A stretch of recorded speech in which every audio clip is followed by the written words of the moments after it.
یہ کہانی کچھ ہی عرصے پرانی ہے۔ ایک شہر میں ایک خوبصورت سی لڑکی رہتی تھی۔ وہ نئے سال کی شام تھی اور لڑکی سڑک کے کنارے ماچس کے ڈبے ہاتھ میں لیے چل رہی تھی۔ اس نے کچھ ڈبے اپنے کپڑوں کی جیب میں بھی رکھے ہوئے تھے۔ برف باری ہو رہی تھی جس نے اس کے بالوں کو ڈھک لیا تھا اور گردن کے گرد اس کے خوبصورت گھنگرالے بال برف سے بھر گئے تھے۔ وہ صبح سے چل رہی تھی لیکن اب تک ایک بھی ماچس کا ڈبہ نہیں بیچ سکی تھی۔ وہ سڑک پر کئی لوگوں کے پاس گئی لیکن کسی نے بھی اس سے ایک بھی ماچس نہیں خریدی کیونکہ ہر کوئی اپنی شام کا لطف اٹھا رہا تھا۔ فٹ پاتھ کے کنارے چلتے ہوئے لڑکی نے بہت سی دکانیں دیکھیں جن میں کیکس اور مختلف کھانے رکھے ہوئے تھے۔ اس نے کئی ریسٹورانٹس دیکھے جہاں لوگ کھانا کھا رہے تھے اور ان کی ٹیبلز پر موم بتیاں جل رہی تھیں۔ لڑکی بھی بہت بھوکی تھی کیونکہ اس نے صبح سے کچھ بھی نہیں کھایا تھا۔ وہ منظر کو نظر انداز کرتے ہوئے آگے بڑھ گئی۔ وہ کپ کپا رہی تھی کیونکہ رات ہو گئی تھی اور سردی بہت بڑھ گئی تھی۔ وہ ٹھیک سے چل بھی نہ پا رہی تھی کیونکہ وہ ننگے پاؤں تھی۔ دن کے وقت وہ گھر پر اپنی بیمار دادی اماں کے پاس بیٹھی ہوئی تھی۔ بیٹا، کیا تم آج باہر جا کر کچھ ماچس بیچ سکتی ہو؟ ہم کچھ کھانا کھا سکیں گے اگر تم کچھ بیچ سکو۔ لیکن امی، باہر بہت ٹھنڈ ہے۔ جا بے وقوف لڑکی، جا اور شام تک ساری ماچس بیچ کر آ۔ دادی اماں رو کر بولی، مجھے افسوس ہے کہ میرا بیٹا اتنا ظالم ہے۔ روئے نہیں دادی اماں، میں جاتی ہوں۔ میری نے کچھ ماچس کے ڈبے اپنے کپڑوں میں رکھے، امی کی چپلیں پہنی اور نکل گئی۔ اس نے پوری کوشش کی ماچس بیچنے کی، کئی لوگوں کے پاس گئی لیکن کسی نے بھی نہ خریدی۔ اب اندھیرا ہو گیا تھا اور میری بہت بھوکی تھی۔ پھر اس کو اپنے باپ کا رویہ یاد آیا اور اس نے پھر سے چلنا شروع کر دیا۔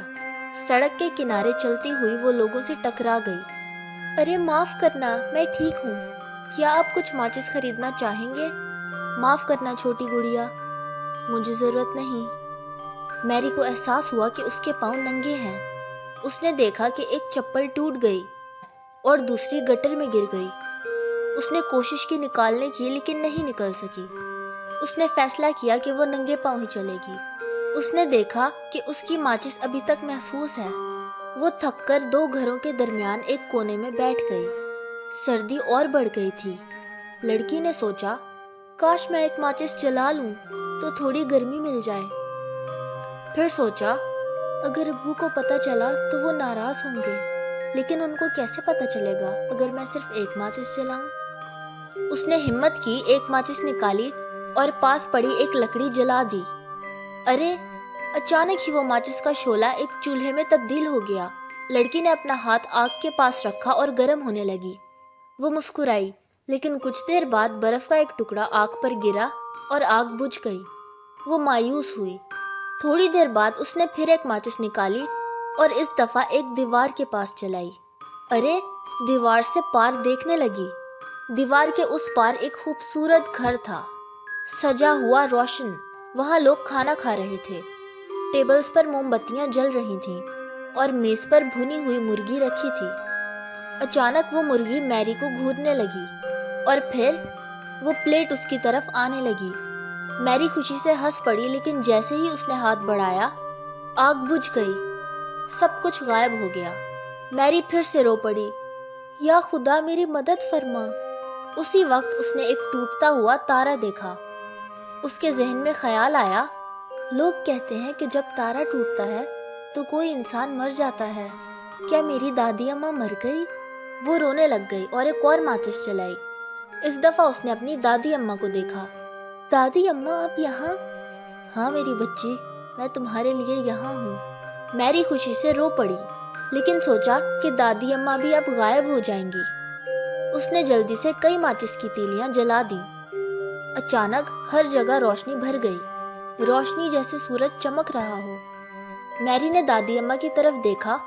وہ نئے سفید کپڑوں میں بہت خوبصورت لگ رہی تھیں۔ میری بولی، دادی اماں، مجھے یہاں رکنے سے ڈر لگتا ہے، مجھے اپنے ساتھ لے چلیے۔ دادی اماں مسکرائیں، چلو میری بچی، مجھے اپنا ہاتھ دو۔ انہوں نے میری کا ہاتھ پکڑا اور اس کو گود میں اٹھا لیا۔ وہ دونوں آسمان کی طرف اڑنے لگیں۔ میری اتنی خوش تھی کہ وہ تالیاں بجانے لگی۔ اب کیسا لگ رہا ہے میری چھوٹی گڑیا؟ دادی اماں، اب مجھے نہ بھوک لگ رہی ہے، نہ سردی، نہ ڈر۔ میں بہت ہلکا محسوس کر رہی ہوں۔ دادی اماں مسکرائیں اور وہ دونوں بادلوں کی طرف اڑ گئے۔ صبح کے وقت لوگوں نے اسے 2 گھروں کے درمیان پڑا ہوا دیکھا۔ اس کے چہرے پر معصوم مسکراہٹ تھی، جیسے سورج کی کرن نے اس کے چہرے کو روشن کر دیا ہو۔ سب کو میری پر بہت افسوس ہوا۔